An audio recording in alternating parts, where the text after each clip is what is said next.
Great saintly persons who are always liberated take to your devotional service, because only by devotional service can one be relieved from the illusions of material existence. O my Lord, there is no reason for the liberated souls to take shelter at your lotus feet, except that such souls are constantly thinking of your feet. The karmis are generally engaged in fruitive activities for material bodily comforts. The jnanis, however, are disgusted with searching after material comforts. They understand that they have nothing to do with this material world, being spirit souls.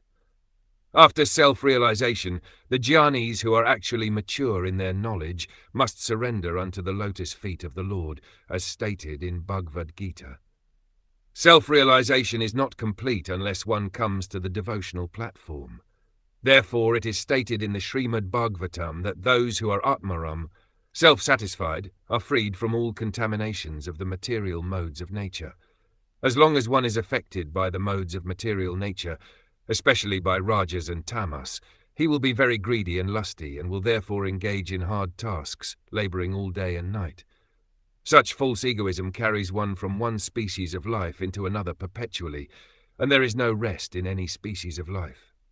The jnani understands this fact and therefore ceases to work and takes to karma sannyasa, yet this is not actually the platform of satisfaction. After self-realization, the material wisdom of the jnani leads him to the shelter of the lotus feet of the Lord.